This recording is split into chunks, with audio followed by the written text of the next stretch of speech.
Где наши дети? Где наши дети? Это же наши дети. Это наши дети.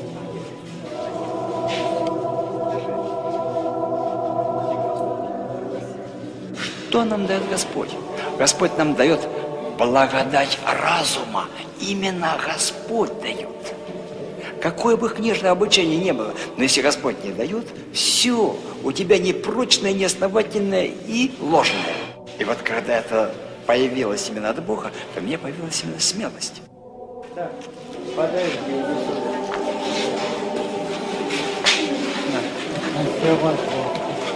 Ну, согласно апостола Павла, когда приходит человеку смелость? Когда он становится совершенной любви.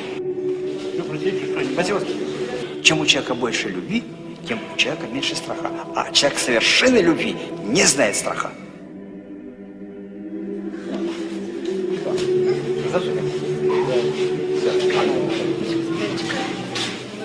Из Сахалина, из Сибири, отсюда, из Питера, из Новгорода едут. Орел, Тула, Белгород, Курск. Стоит или не стоит? Да, стоит. Может, да? Не стоит. Знаете, это счастье. Они знают, что их тут ждут. Братья, сестры их ждут. Здесь у них есть питание, здесь у них есть крыша под головой, здесь есть святой источник, здесь есть речка и батя. Наша задача приносить человеку радость. И когда мы приносим эту радость, то после становится такая легкость молитвы, такая ясность. Непрестанно молитесь. Молитва дает все. Обновляет ум, укрепляет волю. Молитва приносит радость. И вот когда человек начинает искать молитву, и в этой молитве находит утешение, ему приходит слеза покаяния, или же удовлетворенность, или же какое-то прошение молитвы. Отсюда у человека возрастает вера. Вера – это дар Бога.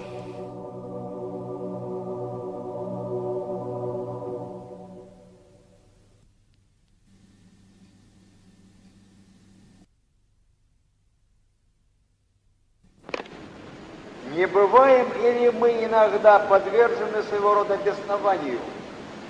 Будем откровенны. Как грешные люди, страдаем и мы подчас беснования.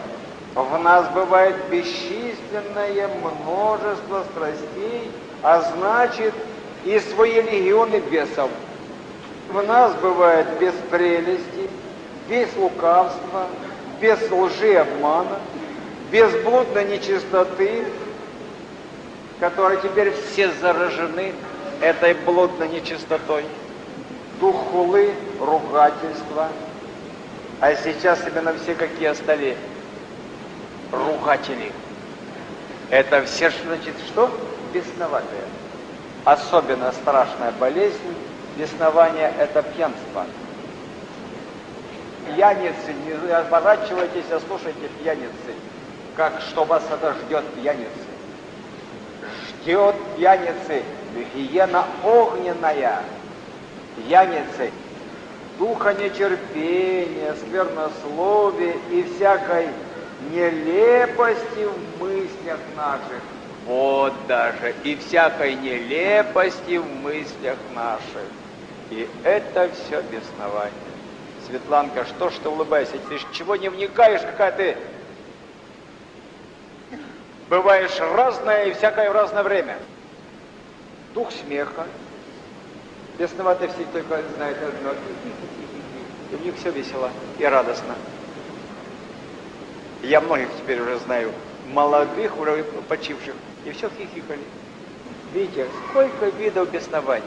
Разве можно их все сразу сказать? Ну какой же выход? Пост, молитва, покаяние, причастие.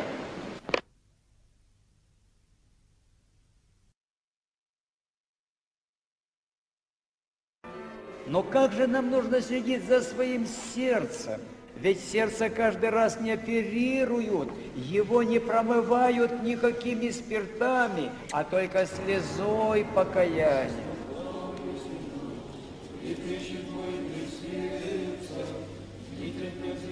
Именно сердце сокрушенно становится только тогда, когда мы пытаемся жить по Бозе, когда мы пытаемся быть делателями заповедей Божьих, когда мы пытаемся осмысливать свои грехопадения, когда мы пытаемся бодрствовать, когда мы пытаемся что-то делать, а у нас не получается, и вот тогда показывать немощи своего себялюбия, свою расслабленность, свою неорганизованность. Мы все до единого неорганизованные. У нас нету постоянства, у нас есть какие-то порывы, и так скоро затухающие. Но ведь Господь как раз ждет от нас постоянства делания, постоянства поста, постоянства молитвы, постоянства добрых дел, постоянства образования, постоянство посещения церкви, постоянство говения. И все постоянство.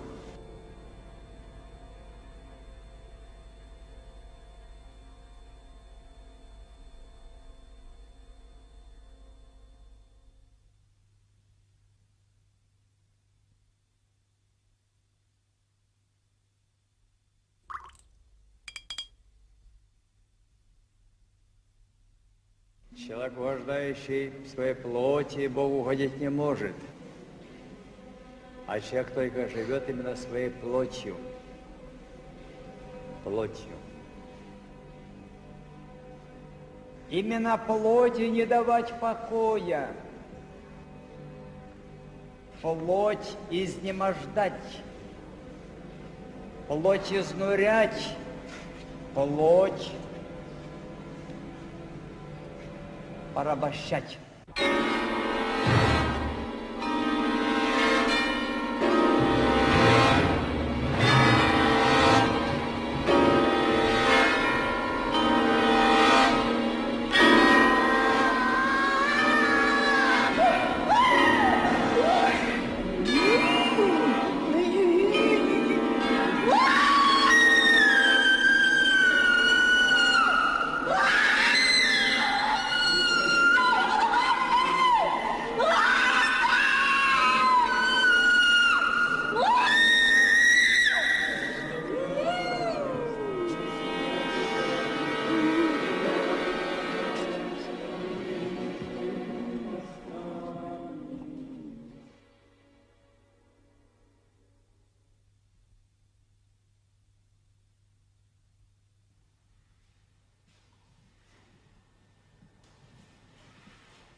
Ведь какая удивительная вера! И определение показывает сам Христос. Просите, и дастся вам. И все, что не попросите, будете иметь.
Отсюда самонадеянность и отсюда гибель своей души. Радио, телевидение, вся пресса показывает разврат. Как раньше в возрасте пионерском принимали всех пионеров, теперь уже в возрасте пионерском приводят всех в разврат и просвещают этому разврату. Какая семья может устоять, когда уже там полное растление личности, когда там уже безудержное распутство? Потому что блудная страсть, когда человек блудит, ему Господь палит всю его добродетель, которую он сотворил. Все горит. А ведь Господь благ, человеколюбец. А что мы от него берем? Павел, ты что взял от Бога? Правильно показал, говорит, ничего. Может, головой. Сашка, а ты что взял от Бога? А то ты даже руки показываешь, в руках ничего нет. Ничего, батюшка? Даже в карманах, говорит, нет ничего. Нам надо себя исследовать. Нам надо себя испытывать, а потом сожалеть, почему же я такой бедный? Бедный умом. А у вас одни недовольства, а у вас одни претензии. Вот батюшка, и днем, и ночью идут, и едут, а считает, что со мной не поговорил, да мне не хватает времени. Не хватает моего. Апостол Павел показывал, молитесь друг о друге и исповедуйтесь, и так да исцелите. Дети всегда плачут при беспомощности. А почему мы не плачем при своей беспомощности? А потому что мы имеем вот тут камень.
А тебя не поможет. Ты неверная, ты неверная, ты неверная, ты неверная. Ох, какая ты неверная. Лукавая на каждом шагу. Страдает, но не кается. Страдает, но не исправляется. Но мы забываем, что в малом не верен, в большом не верен. И все начинается растление с малого. И пожары большие начинают с малой искры. которые начали тлеет, а потом, разгораясь, пожирает все на свете. Так вот и нам надо понять, сколько отнимешь у плоти, столько добавишь духу. Коль мы не отнимаем у своей плоти вот этих удовольствий, а все эти удовольствия потом рождают что? Страсти. А страсти помрачают разум. Страсти нас делают несмысленными. Страсти нас делают скотообразными. Потому Господь и сказал: пойдите проповедуйте всей твари. Но апостол Павел подтвердил слова, сказанные Иисусом, чтобы вы не усомневались, и сказал: мы теперь новая тварь, но все равно тварь. А что делает тварь, все знают. Гоняется за одной тварью. Для того, чтобы получить что? Удовлетворенность. И вот тварь живет только удовольствиями. А человек живет отказом от этих удовольствий, то есть воздержанием.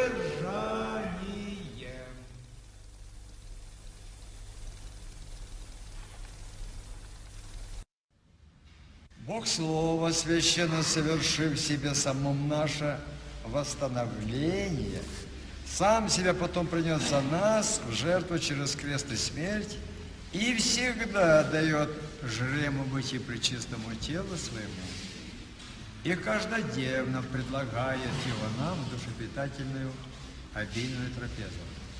А теперь уже никто не вмещает этого слова. И каждодневно предлагает. И каждодневно предлагает. Не вмещают этого. О! Вот тут у меня Бог, вот мой Бог, все вкусненькое, все сладенькое, все хорошее. Зачем? Потом я причащусь, потом раскаюсь. И вот этот Бог, мать, это чрево, мать всех зол и мать всех страстей. Эти страсти столько рождают порок. Сколько возмущений, сколько помыслов, сколько напоминаний, сколько намерений, что это ужас, как мы живем. Это ужас, в какой мерзости находится душа.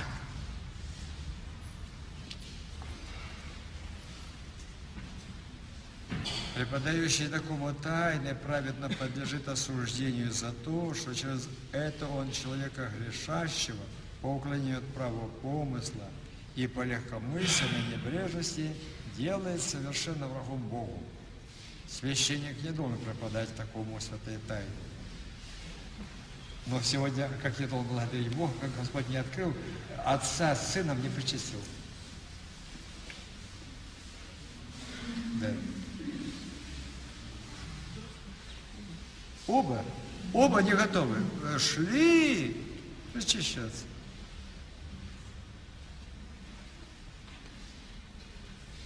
Ни отца, ни сына не причастил. Спросил. Получил ответ. Я хочу сыну, говорит, помочь.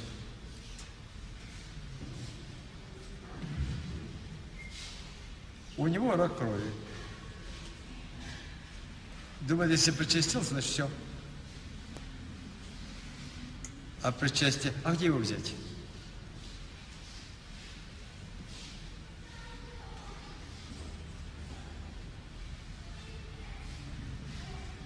Священник не должен преподать такому святой тайне, но должен подвигнуть его на покаяние словами кроткими и умилительными, помянув ему о тех страшных муках адских, которых непременно имеет испытать грешники. Нам нужно с вами аморально вникать в свое прошлое, показывая Богу, а радоваться тому, что Он еще терпит меня, такого много-много грешного, выжидает добродетели,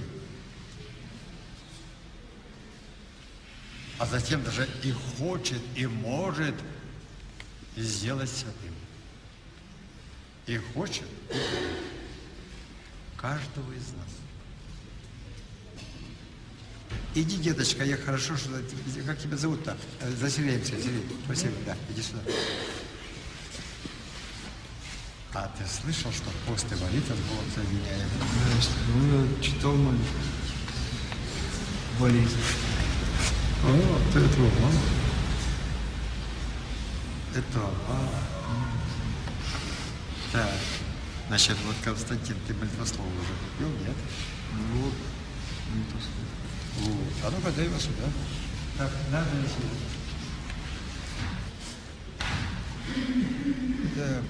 Так, благодарю. Сейчас я тебе хочу показать дитё. Последование, перед последованием должно быть разъяснение. Ага, нашли. О, последование ко святому причащению. Желающий причаститься должен достойно приготовиться к святому таинству. Верою приступите.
Заключается существо праздника.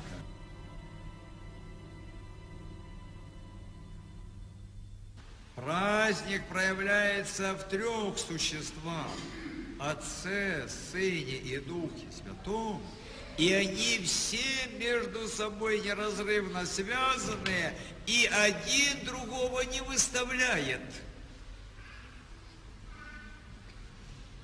И в этом как раз единство Троицы. И в этом достоинство Бога, который показывает нам образы любви, образы кротости, образы подчиненности. Именно добродетель человека очищает его. Именно добродетель оживотворяет его Духом Святым. Потому что в чистоте пребывает Бог. Но кто из нас так живет? Кто? Никто. У нас один ропот. Мы все негодуем, да негодуем, но никак не можем признать: за мои грехи я несу эти скорби и болезни. Почему слышим пост и молитва с Богом соединяют? Чтобы у Бога и спрашивать, и помилование, и послабление, и вспоможение.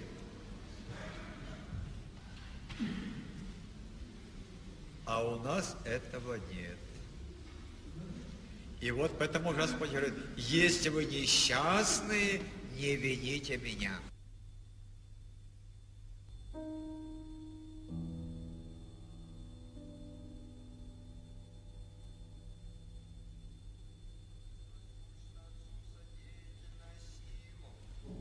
Вся смотрение во спасение человеческое прекраснее исполнимое Христе Боже наш, смерть его за неразрешимые, за хлебы адово растопливай, лукавых же духов множество прав, приведи себя нас непорочное заколение, и тело давай пречистое в жертву, всякого греха неприкосновенное и непроходное.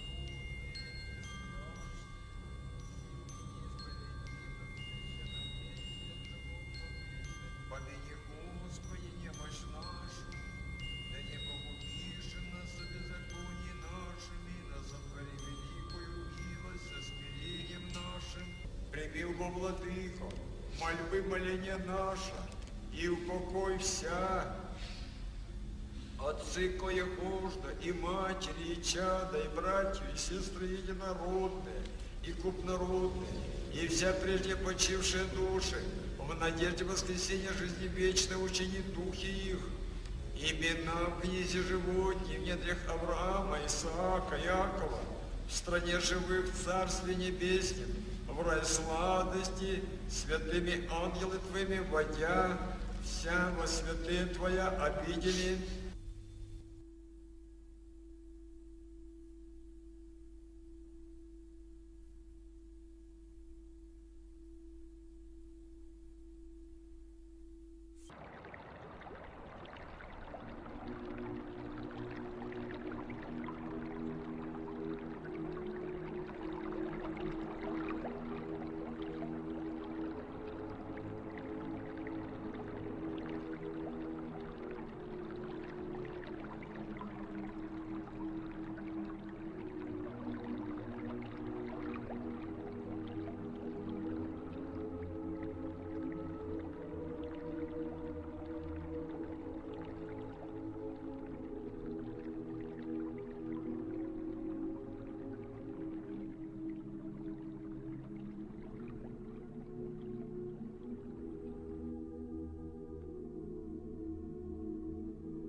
Господь.